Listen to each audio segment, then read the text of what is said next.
언제부터인가 이제 연주자들이 악보를 보지 않고 안보로 연주를 하는 것이 전통이 됐어요. 옛날에는 그렇지 않았다고 합니다. 근데 안 그래도 누가 어느 피아니스트가 그랬다고 어느 놈이 이런 전통을 만들어가지고 사람을 이렇게 힘들게 하냐. 근데 아무리 해도 인간이기 때문에 하다 보면은 그 생각이 안 날 수가 있거든요. 늘 100번쯤 치는 거라도 어느 순간에 블랙아웃이 되는 경우가 있을 수가 있는데 사실 굳이 안보를 해야 될 필요가 없지 않나. 그냥 안보를 보고 좋은 연주로 그러니까 관객들에게 이렇게 하면 되는데 왜 악보를 보지 못하게 해서 연주자들에게 이제 스트레스를 주나 이제 그런 생각도 듭니다.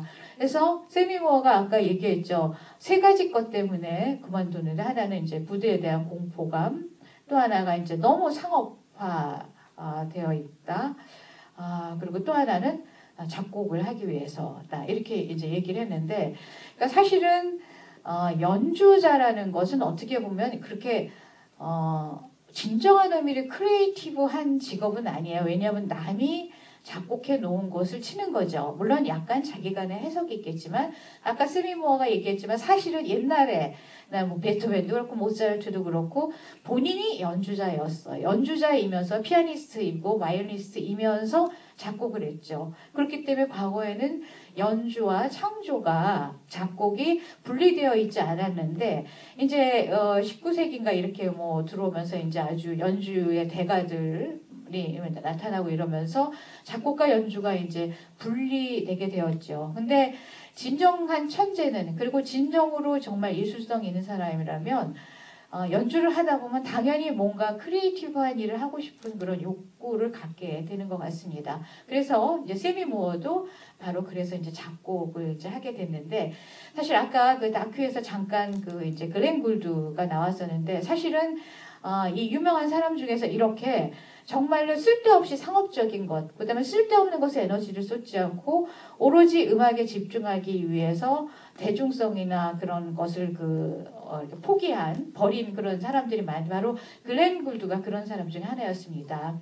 그래서 글렌 굴드는 그걸 갖고 자기는 이제 창조적 은퇴를 했다 이렇게 얘기를 하는데 아까 보셨지만 글렌 굴드는 굉장히 독특한 사람이에요. 어떻게 보면 이제 세미 무어하고는 정반대인데 일종의 사실은 좀 정신적으로 굉장히 그러니까 약물 중독이 심했고요. 뭐 수십 가지 약을 먹고 있었고 그러니까 정상적인 사람이 아니었고 그다음에 이제 이 피아노 그러니까 의자를 굉장히 낮게 아까 이렇게 의자 들고 나왔는데 그것이 바로 이제 이 글렌 굴드가 항상 들고 다니는 의자입니다. 근데 자기 아버지가 만들어준 의자인데 다리가 고무로 되어 있어서 이렇게 약간 움직이면서 이제 할 수 있다고 하는데 그렇게 아주 낮은 의자에서 건반에 이렇게 놓고, 그러니까 역대 피아니스트 중에서 가장 불량한 그 자세로 이제 연주를 하는데, 이 바흐 연주가 굉장히 유명하죠. 그리고 아까 연주하는 거 보시면 연주하면서 노래를 불러요. 뭐 이러면서 노래 불러서 지금 근데 이제 글렌 골드의 그 CD를 들으면 이제 엔지니어가 미처 지우지 못한 글렌 골드의 허밍 소리가 들립니다. 바흐 연주하면서 막 대단한 노래를 부르고, 그러니까. 세미 무어는 이제 그것은 바흐가 아니다. 이제 그러니까 글렌 굴드식의 연주도 하는데, 이제 사람에 따라서 싫어할 수도 있고 좋아할 수도 있어요. 그러니까 그거는 사실은 그 취향의 문제인데, 글렌 굴드 때문에 사실은 바흐가 굉장히 유명해졌다고 할 수 있죠. 바흐의 건반 음악이.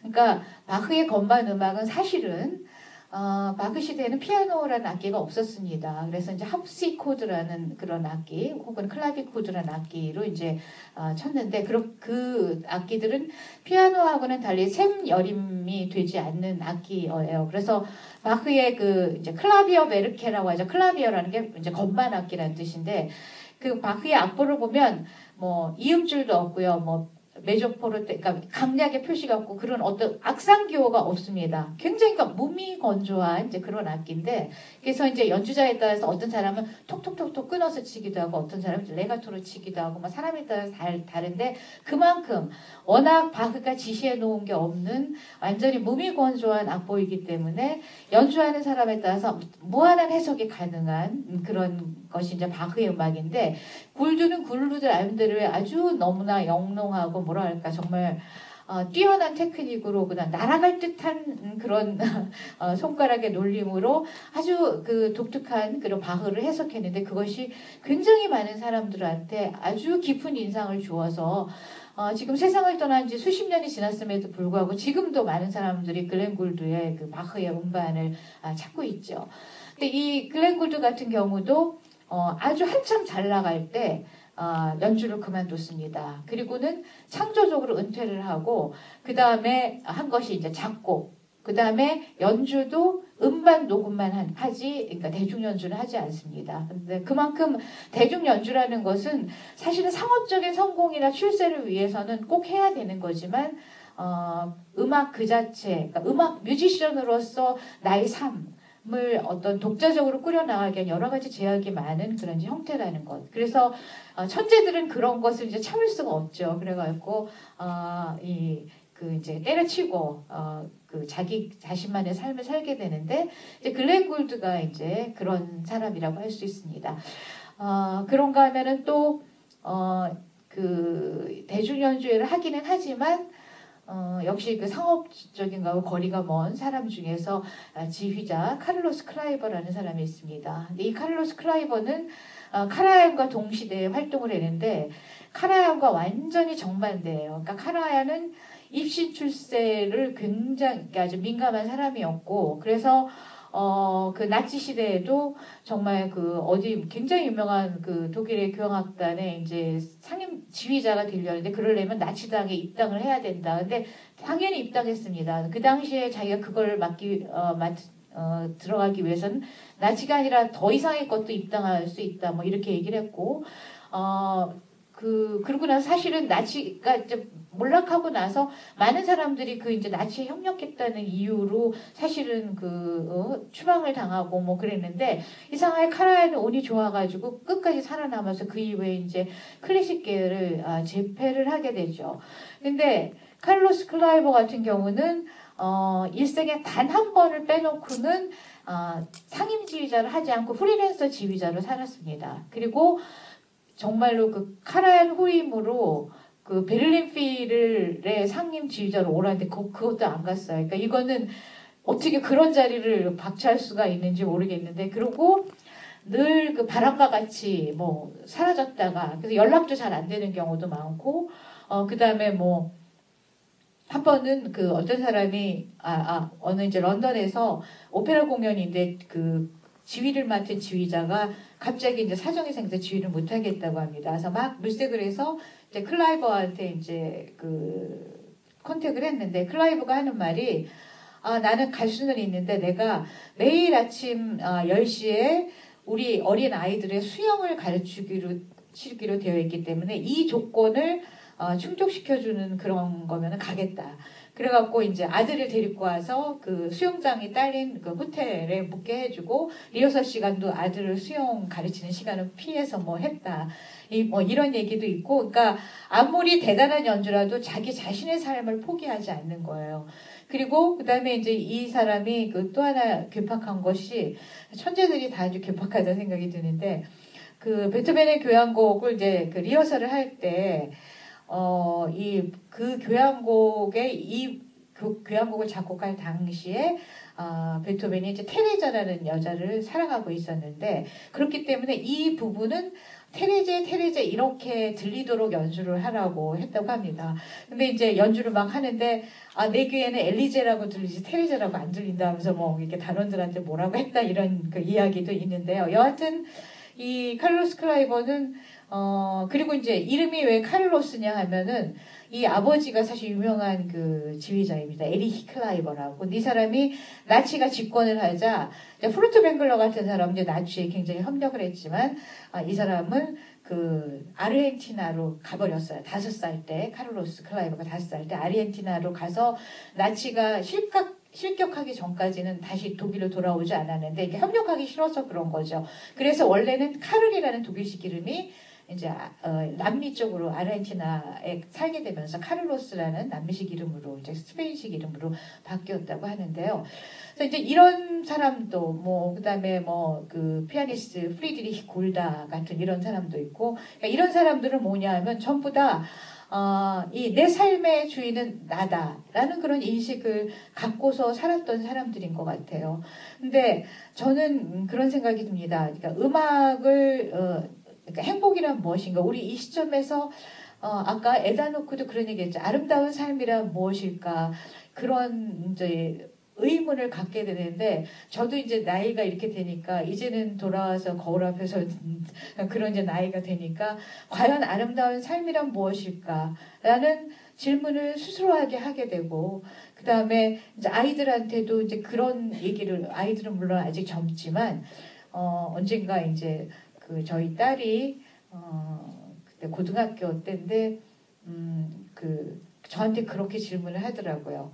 성공이 뭐고 행복이 뭐냐고 이런 질문을 하는데 갑자기 질문해. 왜냐하면 걔가 이제 고등학교를 다니는데 학교를 더 이상 안 다니겠다. 자기는 대학을 안 가야 되기 때문에 학교를 다닐 의미가 없다라고 하면서 그렇게 말을 할 때 제가 30살이 됐을 때 자기가 하고 싶은 일 하면서 자기 밥벌이를 하는 삶, 그 정도면 아주 행복하고 성공한 삶이라고 생각을 한다라고 얘기를 했더니 자기 그거 자신 있다고 학교 그만두겠다고 이렇게 얘기를 하더라고요. 근데 저는 다행히 일찍 그러니까 젊은 나이에 이제 좀 음대를 다녔지만 그 집안 사정이 어려워갖고 굉장히 아르바이트를 많이 했어요. 아이들 피아노 가르치는 아르바이트를 많이 했어요. 그래서 젊은 엄마들, 그러니까 초등학교 정도 되는 엄마 그리고 아이를 음악을 시켜서 입신 출세를 시키겠다는 엄마들을 많이 만났는데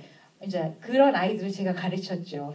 근데 그때 느낀 것이 음악은 부모가 아무리 밀어붙인다고 되는 게 아니다라는 것을 확실하게 깨달았어요. 그러니까 부모의 열망이 아무리 크다 할지라도 아이가 음악에 대한 재능이 있어요.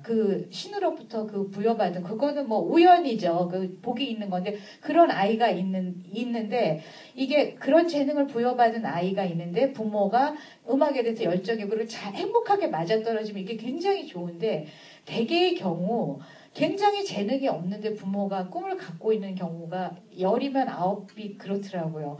그래서 저는 알죠. 그 실상을 알아요. 얘는 백날해도 안 되는 애라는 거 아는데 부모는 그거를 대학 갈 때까지도 거기에 대한 끊임없는 희망을 갖고 끊임없는 노력과 에너지를 아이한테 쏟아 부으면서 이제 뭐 서로 관계도 나빠지고 그다음에 돈도 많이 쓰고 이런 거를 제가 너무나 많이 봤어요. 그래서 일단 음악을 하려면 이제 갖고 있는 재능, 그다음에 또 하나 중요한 것은 음악을 정말 사랑해야 되죠. 그러니까 아까 세미 무어가 어린 나이에 슈베르트의 세레나데를 들으면서 눈물을 흘렸다 그러는데 그런 아이들이 있어요. 정말로 음악이 정말 그런 아이가 사실은 음악을 해야 돼요. 그러니까 자클린 디프로에 같은 첼리스트 같은 경우도 어느 날 텔레비에서 이렇게 텔레비가 라디오에서 첼로 소리가 들리는데 어린 나이인데 저 소리 무슨 소리냐? 나 저 너무 아름다운 악기다. 나 저 악기 하고 싶다. 저 악기를 시켜주세요. 이렇게 해서 하게 돼요. 그러니까 어느 정도는 자발적인 그런 동기.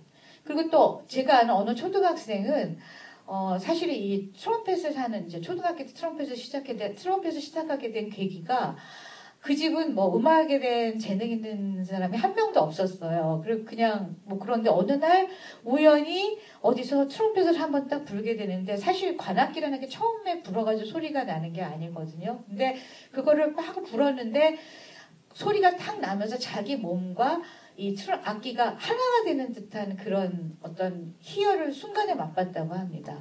그러니까 이렇게 그러니까 음악이나 예술을 하려면은 타고난 재능과 함께 어떤 본인이 정말 거기에 대해서 그러니까 거의 운명적인 만남처럼 그런 계기들이 있는 사람들이 많이 있어요. 근데 그런 사람들이 사실은 음악을 해야 돼요. 그래서 혹시 여기 계신 분들 중에서 혹시 자식을 음악가로 키우고 싶은 분이 계시다면 이 아이가 정말 그런 것이 있는가. 그래서 물론 연습하기 싫어할 수는 있어요. 그러니까 거기에다 천재적 재능에다 그다음 음악을 좋아하고 그다음에 연습을 견뎌내야지만 돼요. 이것도 정말로 필수 불가결한 거예요. 그러니까 어린 나이에 다른 아이들은 다 나가서 재미있게 친구들이랑 노는 그 시간에 이 아이는 그걸 하지 않고 피아노 연습을 해야 돼요. 왜냐? 음악성이 있고 아무리 음악을 좋아해도 테크닉이 뒷받침돼주지 않으면 그 사람은 음악가가 될 수가 없죠. 그래서 뭐 8시간, 10시간 그런 식으로 어린 시절에 그 유년기의 즐거움을 반납해야 되는 그런 게 있어요. 그러니까 아이가 정말로 좋아하지 않으면 그거를 반납할 수가 없죠. 그러니까 그렇게 한다는 것은 그게 없는데 그렇게 시킨다는 것은 사실 고문이나 마찬가지거든요. 그래서 제가 볼 때는 이런 세 가지 것이 다 이제 서로 잘 행복하게 만났을 때, 그럴 때 이제 비로소 이제 어떤 진정한 음악가가 되는 거고, 그리고 진정한 음악가는 음악 속에서 즐거움을 찾기 때문에 자기가 굳이 출세를 안 해도 최소한의 어떤 소박한 삶을 살아도 아까 세빈모 말대로 진짜 손으로 하늘을 만들 수 있을 정도의 그러니까 희열을 느끼면서 진정으로 음악을 좋아한다면 그 모든 것이 더 아주 무의미해지는 것이죠. 그런 입시나 출세 같은 것. 그래서 저는 아까 더구나 이제 여기 나오는 그 음악들도 굉장히 뭐 무슨 브람스의 간주곡이라든가 아주 작은 그 낭만주의의 그러니까 아주 드라마틱한 곡보다는 굉장히 소품 위주의 잔잔한 음악들이 이렇게 쫙 깔려 있었는데 그것조차도 어떻게 보면은 음악에서 아주 어필하고 뭐 이러는 것보다는 서서히 이렇게 잦아드는 그리고 굉장히 그 집중해서 진지하게 이렇게 음악을 듣는 그런 청중들의 태도와 그것을 연주하는 그 연주자의 태도 같은 것들이 이 잔잔하게 이 어떤 세미 무어의 어떤 인생관하고 잘 녹아들어 있는 것이 아닌가 그런 생각이 듭니다. 그래서 정말 이 아름다운 삶이 무엇인가 진정으로 자기가 좋아하는 것 다른 사람들의 그러니까 눈치를 보지 않고 그 세미 무어처럼 57년 동안 아주 조그만 아파트에서 살아도 내 인생은 성공했고 나는 내 손으로 하늘을 만지는 것 같은 것이다라는 느낌을 들게 하는 것 이런 것이 이제 아름다운 삶이 아닌가. 그래서 오늘 그러니까 이 시점에서 우리가 한번 이런 것들을 다시 한번 느끼게 해주는 계기가 됐던 영화가 아닌가 하는 생각을 하게 됩니다.